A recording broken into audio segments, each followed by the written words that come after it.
Hey, Hello. how's it going? It's going pretty well. It's dark out where you're at. Look at It that. is dark. It's weirdly dark. It's 8:30 and it feels like it's like 2 a.m. You look different.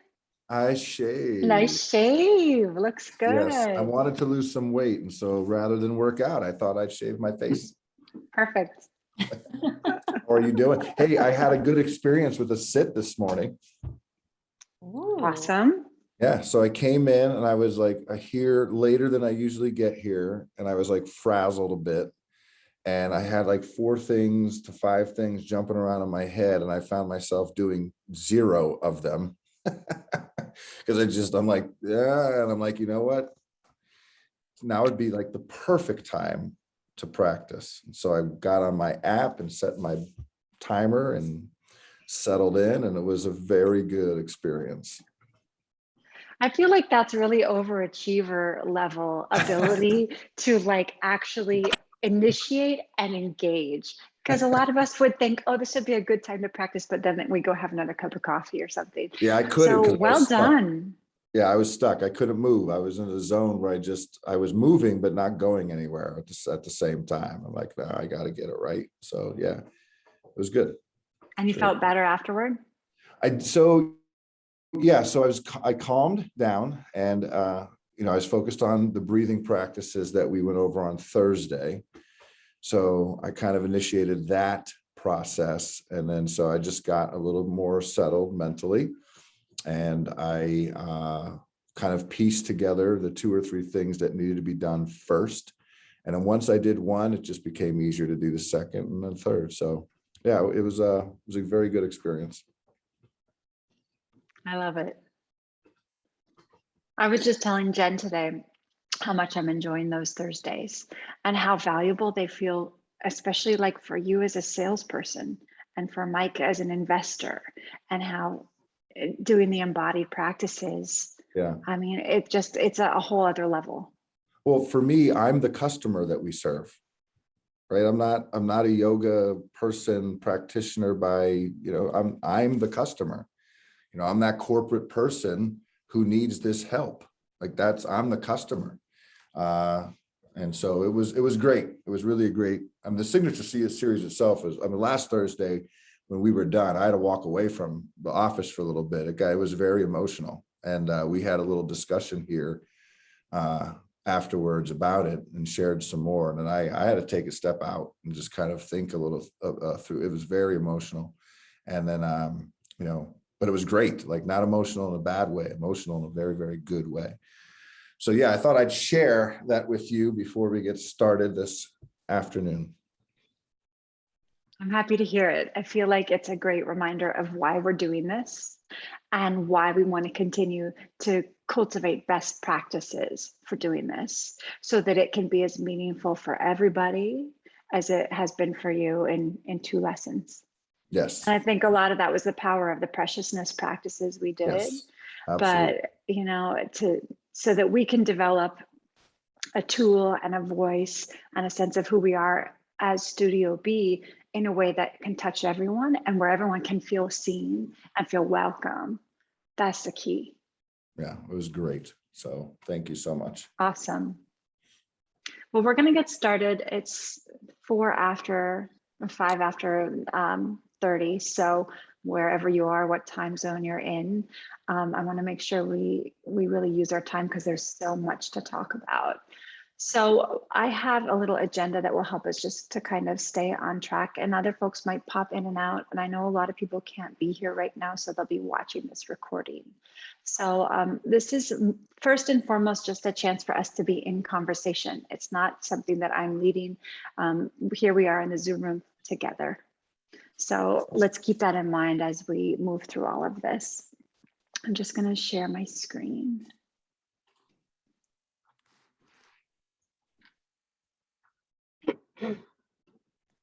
So we're calling this the Integrity Task Force, which is a fancy way of saying we want to live by our ethics and we want to always be in exploration of what that means. And So first of all, just thank you for being here, and thanks to everyone who's watching this belatedly. We're hoping to gather once a month on Mondays at this time, so that we can create a sort of ongoing practice and really turn some of our ethical ideals into praxis, lived, human, embodied ethics. So Jess Zambri is a lot of the force behind some of the things we're going to be talking about today. And one of the things she shared in one of our team conversations a few weeks ago was, let's envision Studio B as an artist. How is our art being shared? Because what we're offering is an art. If it has the power to move someone so that after doing a meditation, he's got to step away for a few minutes to collect himself, that's art. And I think all of us from our own practices know how these practices move through our lives in different wholehearted kind of ways. So if we're an artist, what is our how? Not just what is our why. We're pretty clear on what is our why, but what is our how? What does it look like in the day-to-day? So why are we meeting today? Again, credit to Jess here. She pointed out we really need to be conscious of the fact that embodying this ethos that's at the core of everything we do, our core values, is just as important as sales or marketing. And as a baby company, almost 3 years old, so we're kind of a toddler, we definitely have to put a lot of energy into sales and into marketing. But what we're doing here is trying to up the amount of energy that we're also putting into embodying our ethics. So that praxis needs to be living and breathing in everything we do. And to get into this conversation, I just want to revisit 2 anchoring commitments that Studio B has made since our launch. And this first one goes back to day one, when Jen and Sarah really first envisioned this company. And that's a commitment to lineage. So as our teacher collective continues to grow, welcoming teachers into that collective who are really grounded in a rigorous training, who have a depth of work and a commitment to their lineage, whatever that might be, and centering those rituals, many of which are Eastern, and not whitewashing or secularizing them. I remember, Jen, when we were talking about, who Studio B really wanted to be, it was always in contrast to other meditation apps that have kind of gotten rid of anything remotely related to tradition or lineage. For us here, and I think for most of us on this call right now, that awareness of who and where and what our practices come from is central to what we do, and we want to keep it that way. So the second point that is really an anchor for our studio is, as the teacher platform took shape back in July 2020, as we chatted with a lot of different teachers to try to find the right folks to be the founding members of this platform, we made a commitment. And that commitment was that by December of last year, we wanted to have a faculty representation of at least 50% BIPOC and LGBTQ plus teachers. And that by this December, 2 months from now, we wanted that to be 67%, really developing this platform with a vision of it being representative and different from the often white upper middle class, cisgender, hetero face of mindfulness and yoga. So we're not there yet. And that's a big part of the reason that we're here now, to talk about what we can do better together and to really co-create an understanding of how we can better live into this vision. And so the question really is, how can we better embody our core values? And what does it mean to live into this praxis as a collective? And this is the question we'll be revisiting every month, to kind of keep our eyes on the drishti of who we are, even as we get busy with things like content creation and sales and marketing. So a few of the key concepts that I just jotted down on the basis of conversations we've had in the past. I know that these core values are central to a lot of what we do: representation, decolonizing yoga and mindfulness, inclusion and diversity with a great awareness of the limits of those words, that those words are actually often from a white-centered perspective in the first place. So looking at maybe alternatives for those words that have a similar spirit. Being an anti-racist platform and an anti-racist collective. Being welcoming so that when folks click on Studio B and scroll through the teachers or take a practice, they feel at home, they feel safe, they feel seen, they feel welcome. Ever evolving and conscious. So what we want to look at, and again, a deep bow to Jess Zambri for setting this conversation in motion, is how to co-create a protocol for a majority white collective when we're teaching Eastern practices. What does that look like? And how can we do that together? So if these are Buddhist practices that we are predominantly white teachers, how can we share these and other practices, Hindu, Taoist, Jain, etc., in a way that feels responsible, respectful, non-colonial, and accountable? So this might mean naming our lineages, where the practices we teach come from, and explaining why we use the language or rituals we use, for instance, so that folks can feel a sense of authentic belonging. And asking ourselves, what's the impact of not naming the origins or the sources of these practices we're sharing? If we're chanting in class or we're saying namaste, but we're not explaining what that might mean, what's the impact? So I want to pause right there because I feel like I'm talking at you a lot, and I want to stop sharing so we can see each other. But I know that's a lot to throw at you, and I would love for just anyone to pop in if you have thoughts or reflections or anything at all you want to share.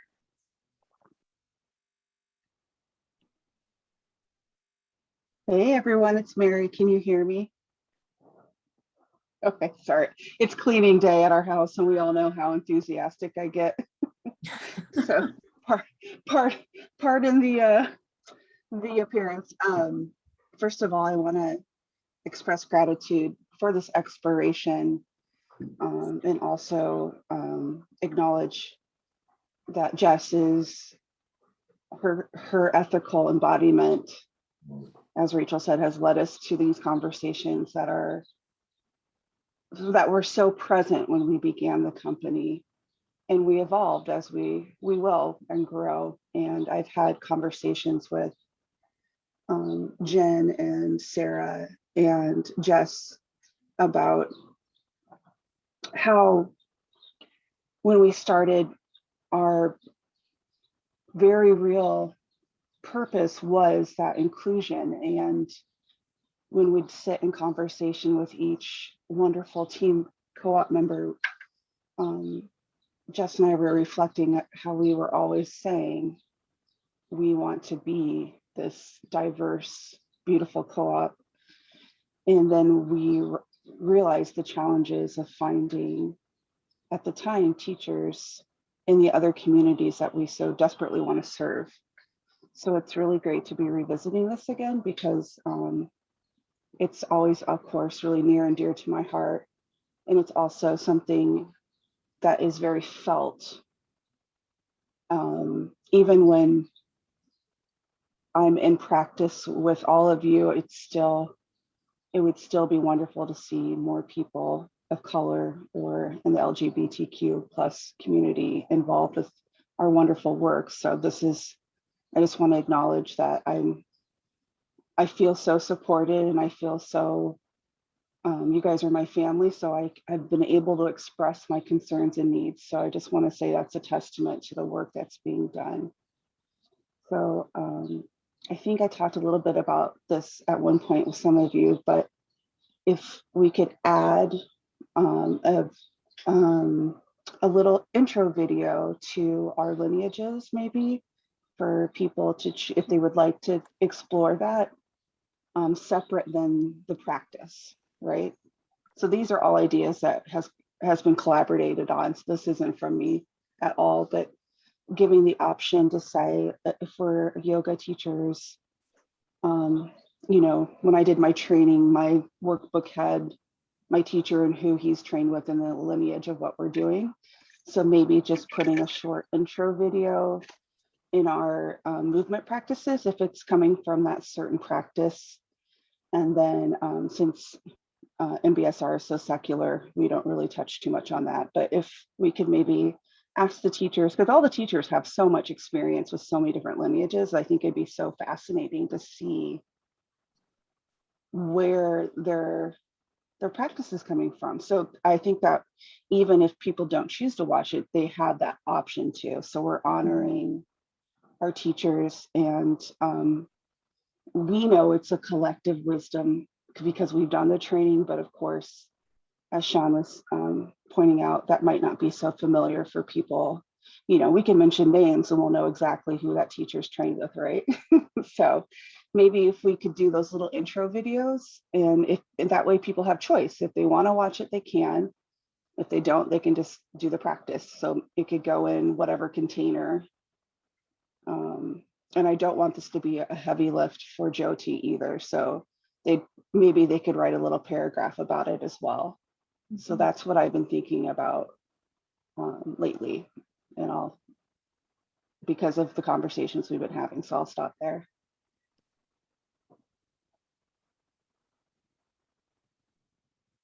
Jyoti bowing in. I think one of the things that I've been sitting with, and I'm not coming with any sort of answers here. This is an exploration that I've been having, is kind of witnessing the permeability of the two aspects of our platform.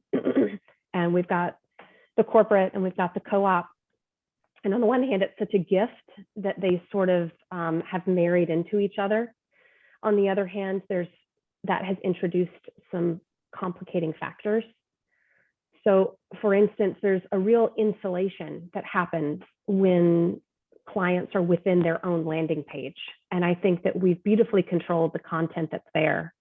But the moment they click on the play button, they are transferred over, they're kind of transported into this broad ocean of the co-op platform. And we have pretty distinct content needs for the audiences that we've envisioned for these two different locations. And so sometimes I think the corporate users, it's easy for them to end up interfacing with content that they might not be ready for, that could be very off-putting and turn them off once they are transitioned to that big ocean of the co-op platform. And so again, I don't have any answers. This is just something I'm observing, and it's not something we have a lot of control over yet, but I see as being, I don't want to label it as a problem. It's just a challenge that I've identified that I think we need to probably work with.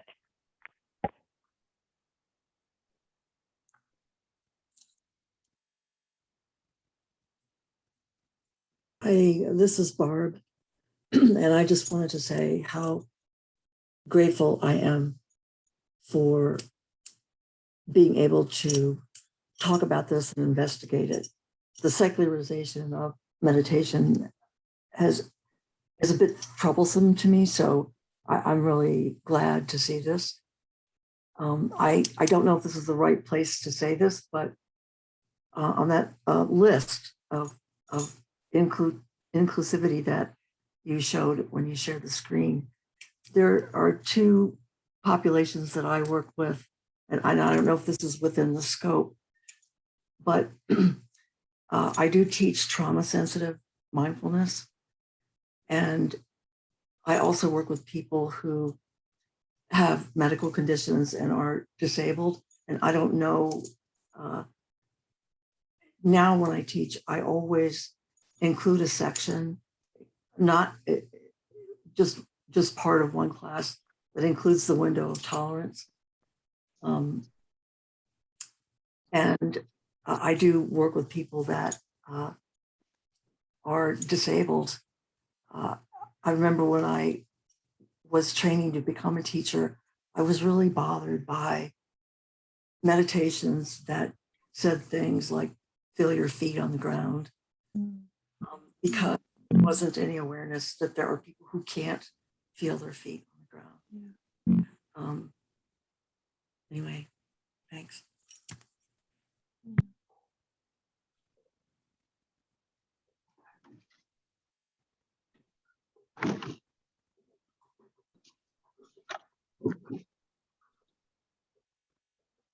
Hi, everyone.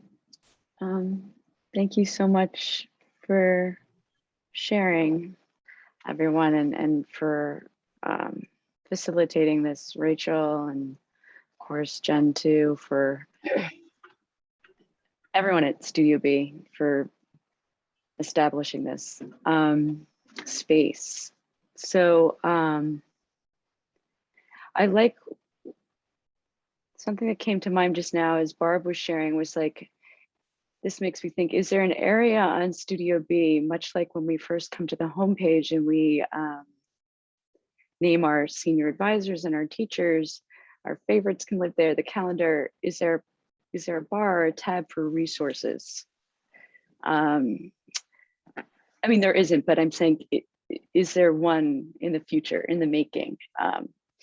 You know, in the support of like, yeah, giving people some information about something like the window of tolerance. So whenever I'm thinking about sharing a class, like, you know, if I was in person teaching an MBSR class, I would most definitely have not only, you know, the window of tolerance would be pasted somewhere on the wall in the maybe a community of other, you know, visuals to sort of give people choices about the practice. And so, yeah, I just wonder if there's like a place where we can kind of collect some resource or maybe even create some languaging of our own around ways to approach these practices. And then the other thing is in regards to this question about the impact of whether or not to share where it is these practices that I'm practicing and teaching come from. The impact for me is like when I go, because I'm the customer too, like you, Sean, that resonated, like I'm also the customer. And so when I go to a class or something, any one of yours that, you know, the teachers here on the platform, I greatly benefit if there are if there's like a bit of a backstory to what it is that we're about to practice. One, I think it's just deeply respectful to name where it is that anything's coming from. This is definitely something that I've been exploring myself and just trying to get more comfortable and fluid with that so that I can honor my people and like basically the ancestors of the practices that I teach, which come from music and meditation. And so I'm in that, exploring what that feels like, how to be open and fluid with that. But I just feel like the impact of learning more about where it is that you're coming from, I would connect with, I would feel like I belong in your class a little bit more, just on a visceral level. And then also I may not go back to a class if I'm not sure what it is that I'm practicing isn't named. So that has, you know, some impact that deals with this belonging and inclusivity, but it also hits that sales mark too in a weird way. Like, you know, people are not going to be coming back. So it's interesting how sales and inclusivity kind of hang out in the same house maybe. But anyway, that's where I'm coming from, listening to what you all are sharing, but also just experiencing the platform and sharing as a facilitator. Jess, could I ask you to expand on that a little bit? I'm thinking about like, I'll use myself as an example, and I'll also use Reggie as an example, if you don't mind, Reggie. So like, I always close my class with like the chant, it's from my lineage. So I'd be curious to hear more from you on how that might look like to bring in some belonging. And I'm thinking of Reggie with her Bija chanting. And so is that like I don't want to put words in your mouth. If you could just expand a little bit there. Yeah, I mean, I would say that I'm not sure. I would trust you to know what that feels like. And this is, at least for me, my investigation is to explore what feels most natural or fluid for me. So if it's a pre-recorded piece of content that I'm going to put up on the platform, I don't know who's going to be practicing this. So I might, but it's only 5 minutes. The meditation that I'm working on is 5 minutes. So I might want to, for me, that means, okay, well, how can I be concise about where this is coming from? Maybe this means, to Marion's point, making an intro video so that folks can have a more in-depth experience where this is coming from, and then, you know, be able to just drop into the practices. If it's a live experience in a live class, or if it's a workshop, this is where I might also take the temperature within myself and also the collective. You know, what can I say here that can honor where I'm at and acknowledge, but also know that I don't need to speak more than I need to about something. So I would trust, I mean, I feel like I would trust you to have that answer, Jyoti, because you're so skillful, for instance, just in your experience. And I'm curious, I am curious about where all of our practices are coming from. I'm curious about this for myself. I'm curious about learning more about each one of you in particular, with this particular exploring around where things are coming from and not leaving out. Does that make sense, Jyoti? Yeah.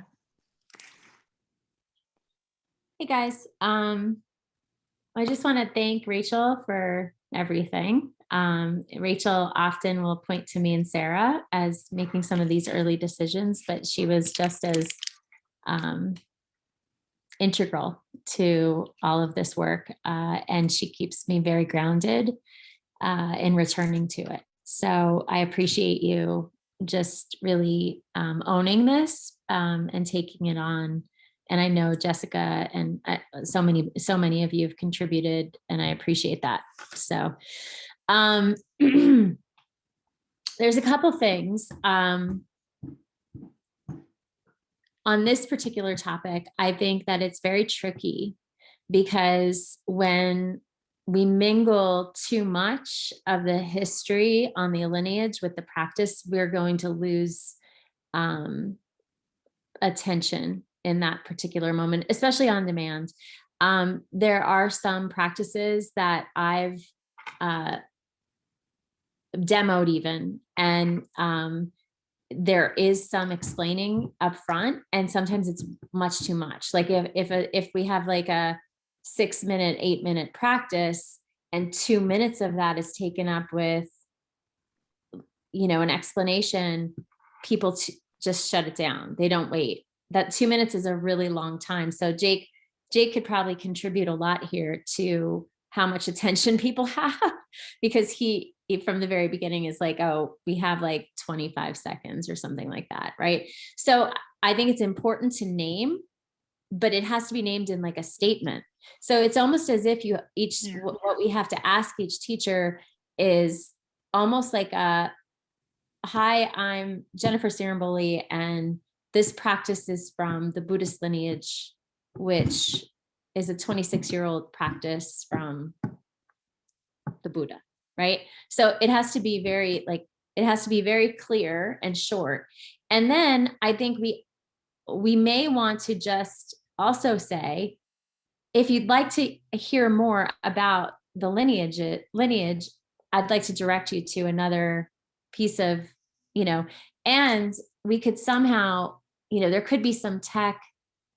There's always a tech solution that can make these things easier, right? But right now we're not investing in development at the moment. So, and I'll come back to that in a moment. So I think I love the idea of a separate video that it could be explained. My concern is that most people probably won't watch it, right? So I'm wondering if we can also create circles around intention that are rooted in values and history and our aspirations. Really, what I was in training, I was with Sarah and Ty last week, and Sarah kept emphasizing and reminding us that all intentions are rooted in aspiration, right? So intention's great, and intention pushes everything forward. But if we're not clear on the aspiration, the intention doesn't have the fuel to make impact, right? So I feel like that's really where we have to circle back to, is aspiration. So we could set an intention to be an inclusive platform, but then that doesn't unfold. Well, then, we need to track back to the aspiration. And I think we all probably need to sit with that a little bit to figure out what it means for each of us before we contribute like some ideas to it. So I think if the aspiration is clear, then what we ought to do is maybe we should focus a little more time into some special events that are aligned there. So last week we also sat in a circle on Wednesday night with Ty leading, and all of the Black and Brown teachers in the circle of people that I was in our Sangha for IYI that are doing this training. And in front of us, we had Ty, Cass, Tripti. Cass is a Black woman. She's in London. Tripti is an Indian American woman out of Portland. We had Haiti, who is an Egyptian woman living in The Hague, and Mia, who is half Turkish and white passing, living in London. And what we were speaking to was racism, and they were sharing their stories, and it was very, very powerful. And it was the aspiration of the gathering was really clear. So we were able to speak to each person's experience of racism and how that's affected them and how they're still healing from it. And so it was just a beautiful evening, and I learned a lot, and I was able to just really see some additional gaps, some blind spots that, those blind spots, we all have them as white people living in a racist society. And when we could turn towards them and say, oh yeah, this is a blind spot for me. I'll give you an example. One of the most harmful things that have been asked of, I believe it was Tripti that shared this, but everybody kind of chimed in on it. Haiti chimed in as well, is that when people ask them where they're from, and I just never thought of it that way. I'm really curious about people, and I know I've asked Black and Brown people like, oh, where are you from? Out of curiosity, not thinking it could be harmful. And it absolutely is. And of course it is. And I didn't see it that way until last week. And how much work have we done on this topic over the last 2 years? Right? So, it can't be a circle where we feel shamed for those things. It's just shining the light of awareness on where we're at and how much we still have to learn. Right? So maybe we ought to just do that in the platform as an event, right? A monthly event. Like, why can't we invite our community in to these conversations? Right? And so I guess I don't have any answers either. I think we'll get there, but it's going to take work like this and consistency to uncover all of the possibilities, and we have to be patient with each other, I think. To wrap this up, what we're lacking at Studio B and what we desperately need is somebody just focused on product development, especially on the consumer side. And I think if we tie in product to all of this, grounded in the aspiration of the company, then we get it right. Because it's a very expensive mistake, right? Product is difficult. And we're at a place with the product itself, our community, where it's critical that we identify a path forward.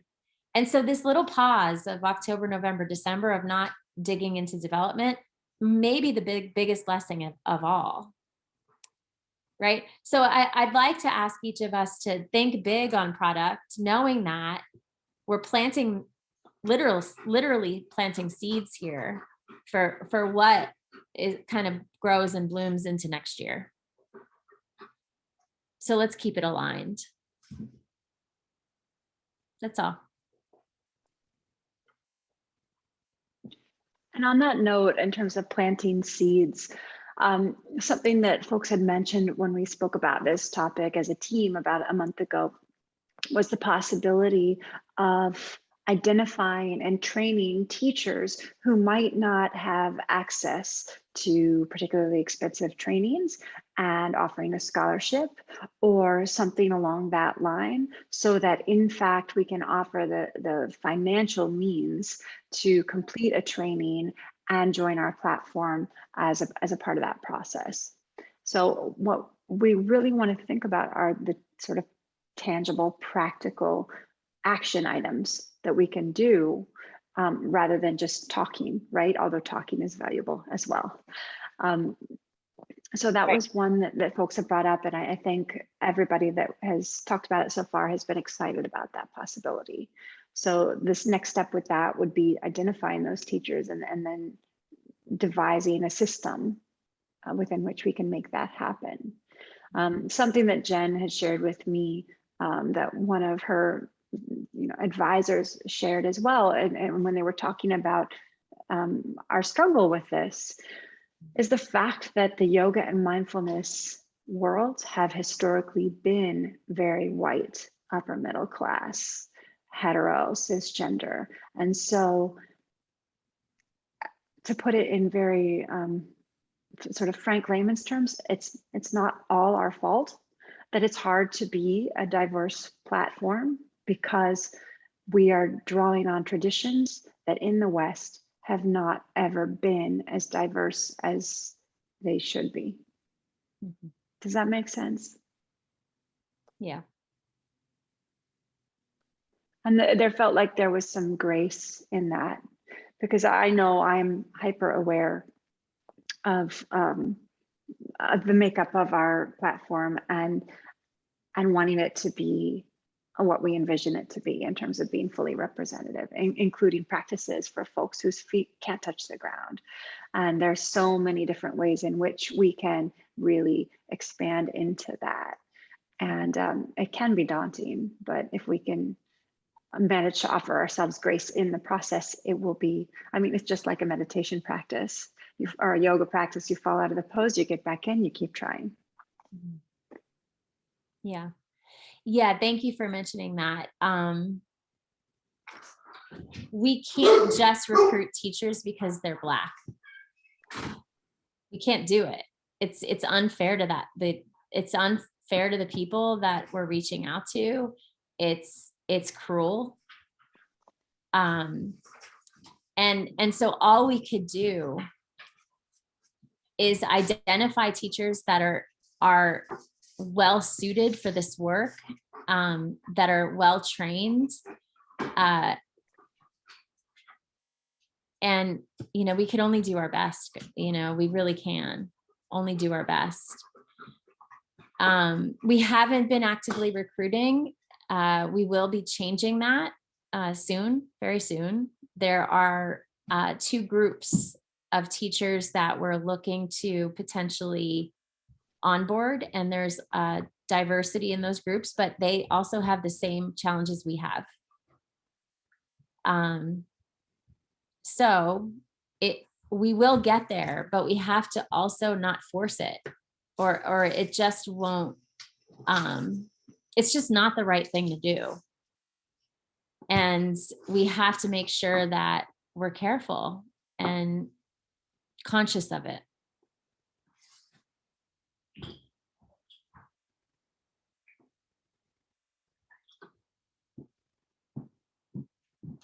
And that doesn't mean we give up, right?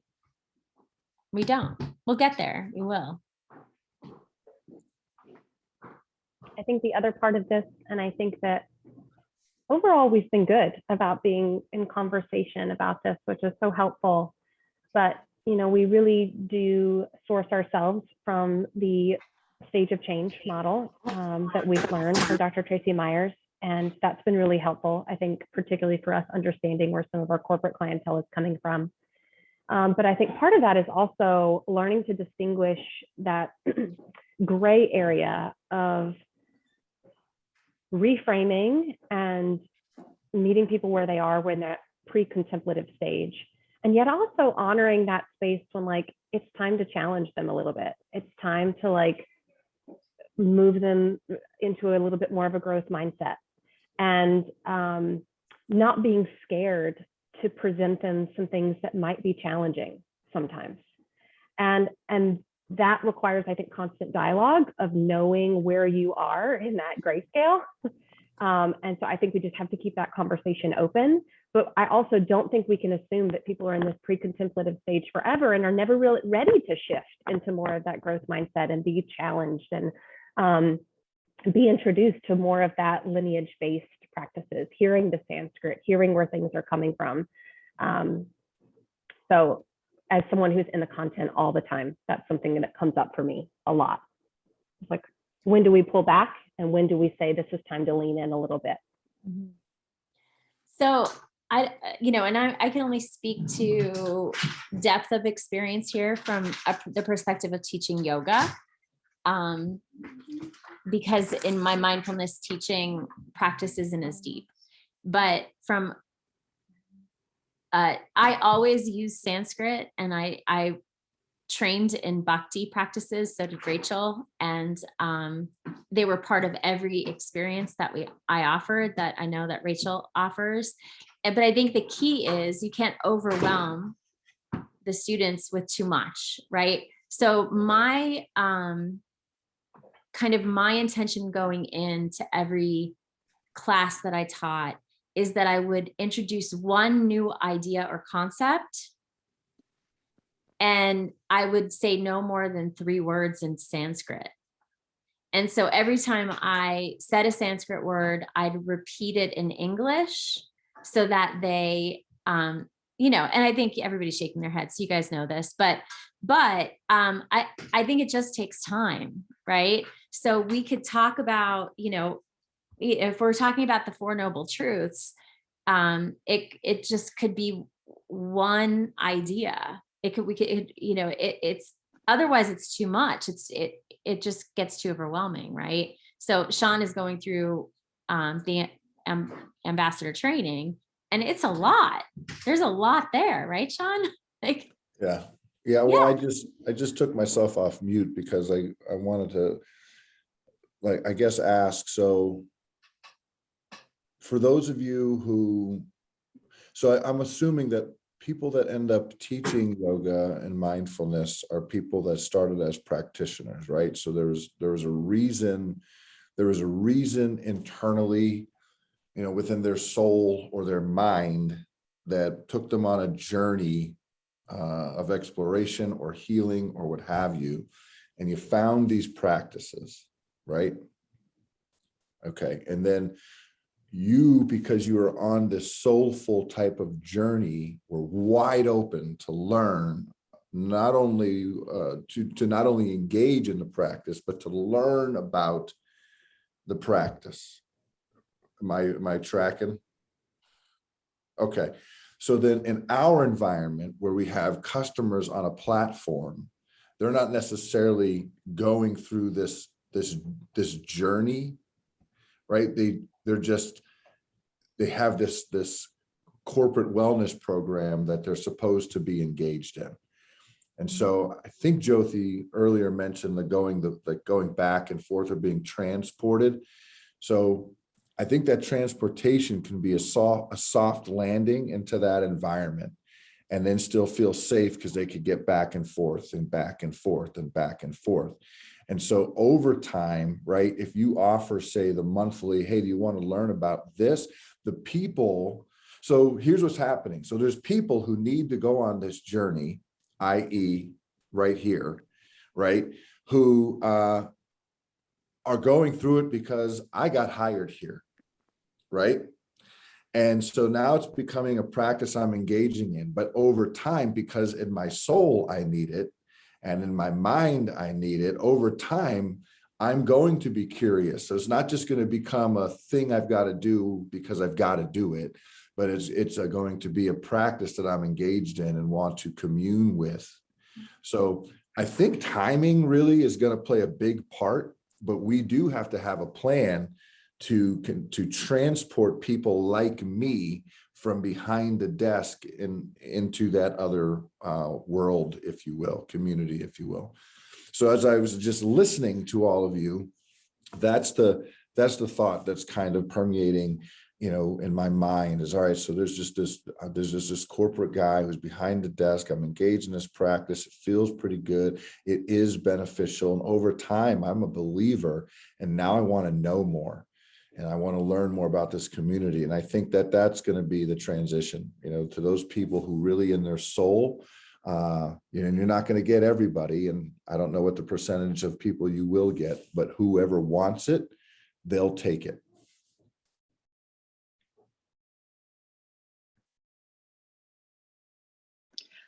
That leaves me thinking, who are the people who don't want it, or who are the people who don't feel safe or welcome wanting it? Yeah, that I don't know. I think it's just going to be, each person's individual journey. I think our job, listening to you all, is to make it safe for them to take the journey, to make them feel comfortable enough to take the journey. Corporate guy, suit and tie guy, corporate woman, whatever. Just how do we make it safe for them to leave this computer screen, if you will, and take the emotional journey, right, required for healing? And those are the people that are going to be like, yeah, I want to learn more. So now I'm going through this practice. I see my banners. I see the focus. All right, I'm on my playlist. This is all great. It's wonderful. But then you invite them to hey, let's learn about the lineage. Let's get behind this or underneath this a little bit. And those people who want to expand, they'll jump in. And the people who don't won't. And that's okay. That's okay. And we'll have to accept that. So I'm hearing that line of thought, and then I'm hearing the diversity and inclusion, and I hate using those buzzwords, lines of thought around people of color and LGBTQ plus and learning today disabled, right? What do we say almost every practice we have? Find your feet on the floor, right? And okay, that doesn't make sense for a group of people, so that's a great learning. But I'm just thinking out loud now, like there's two tracks we seem to be going down, and one is, how do we stay true to the lineage and the culture, if you will, and then how do we get more inclusive and diverse at the same time around our teachers and practitioners? I don't have an answer for that one, because I think that modeling means a lot. And I struggle with this with people of color teachers. As a school board member, we are 60-something% Black, brown in our district, and we have like less than 1% Black, brown teachers. Well, that's ridiculous. We've made an 8-year effort to recruit Black and brown people, and they won't apply. And not because they don't want to teach or educate, but because they don't want to be part of this community, if you will. And that's another can of worms. But my point is, my focus then was on the children that we already have. So if we have 60+% Black, brown kids in our community, then let's train those children up and expose them to education and being an educator, so that one day they might want to take that journey. And but it's tough for them because they don't ever see it modeled. Every person that stands in front of them is typically a white woman, and sometimes more now than before, a white man. And so they don't see that as something that they can do. And I wonder, is this community so predominantly white upper class that Black people and brown people just don't see it Right. as a viable option for healing? We typically go to the church because that's where we grew up. So I'm just, throwing these things out there as things to think about. I don't think that we're going to solve this problem in 1 or 2 or 10 meetings.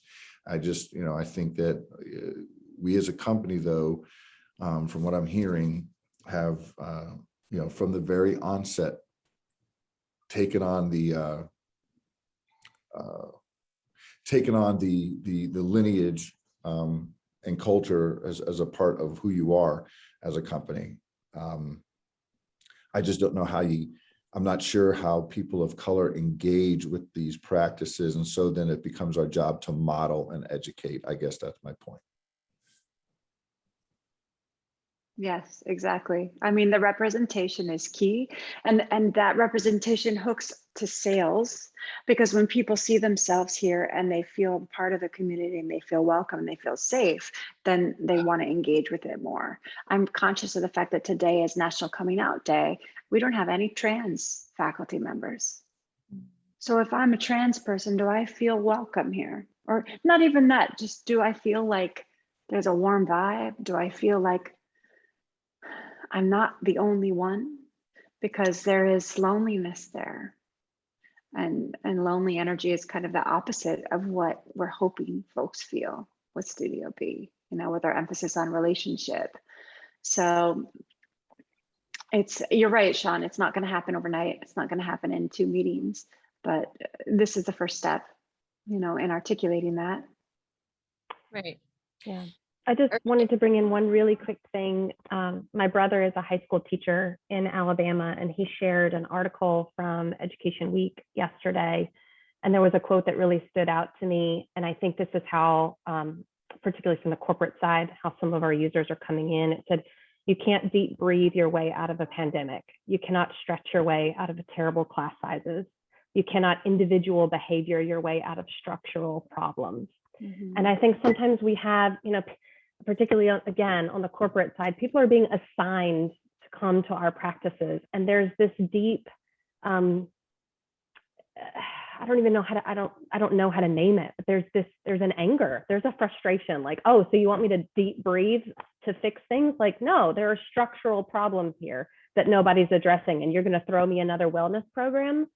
So I think sometimes there's almost a sort of combativeness that people come in with this work, and that's okay. We have the work to know how to do that, but we have to be able to meet that too. Yeah. It's funny that you bring that in today, because I just shared an article with Rachel earlier today. There's a book at the office right now. You guys probably have seen it sitting against the whiteboard.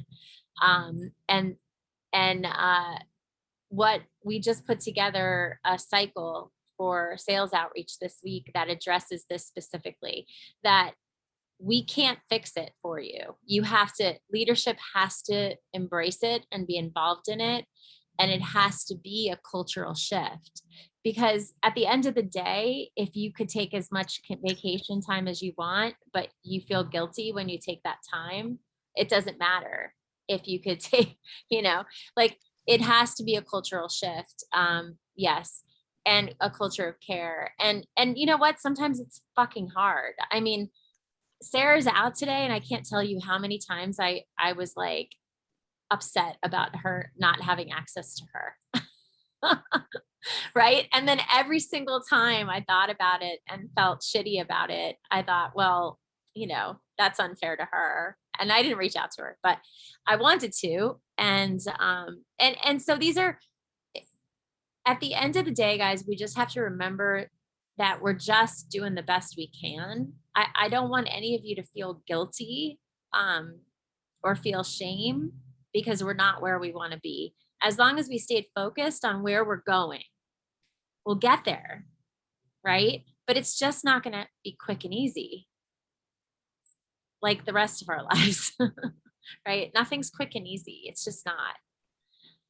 So we have to do the work. This is a great first step. I'm so proud to be leading this company. And I'm so proud of each of you for leading in this company, right? We're all leading this company. In other words, I can't do it alone.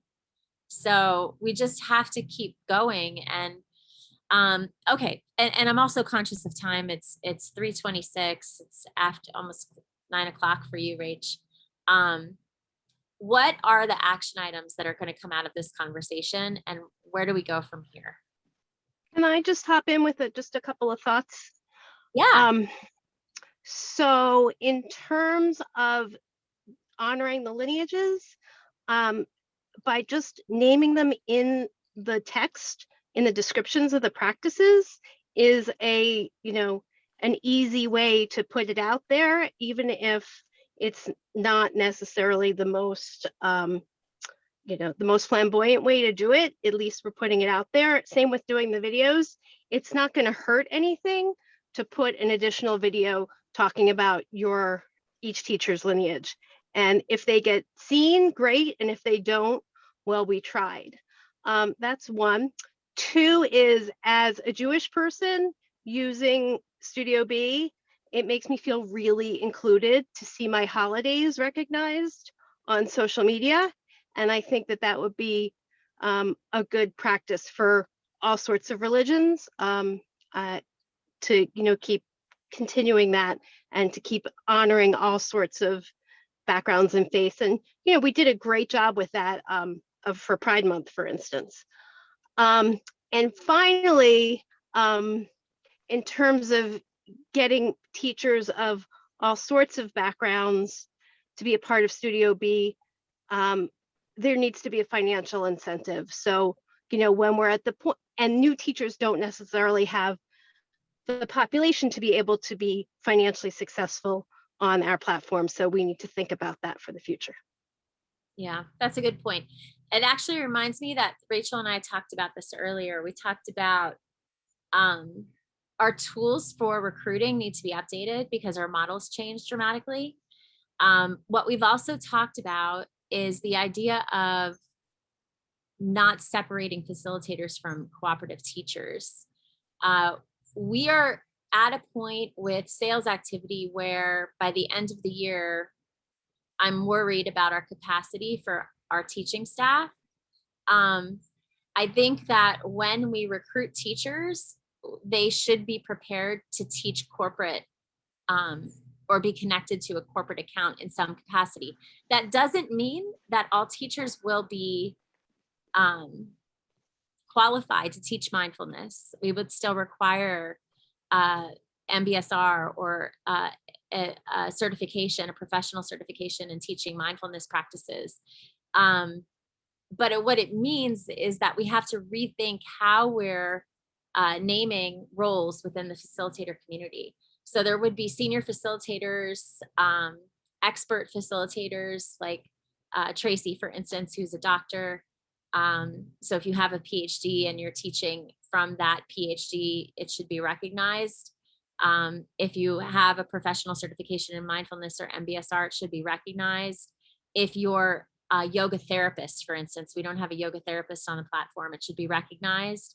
And what if at that point, like, modeling for our audience is critical. And I think teachers, especially group classes, need to model all different types of people and levels of accessibility.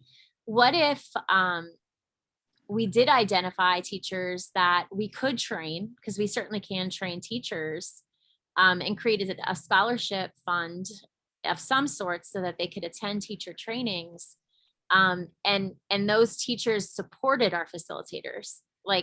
So in other words, could we come up with a model where we could recruit teachers that desperately want this as a path and include them in the work so that they're getting paid for that work, but in a way that it's supportive to the teachers and they're also learning. So like what's the word I'm looking for? Apprentice? Yes, like an apprentice model. And that might really serve a lot of intentions that were named today.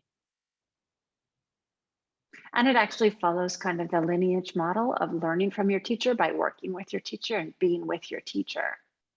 Right. Real quickly on that note, because I know it's half past the hour, I was thinking, what about making December Lineage Month? And what if we encourage every teacher to make a short video describing their lineage? That's a great And idea. I'm thinking of the Be Your Why videos that had that fun kind of sassy music. We don't have to do animation.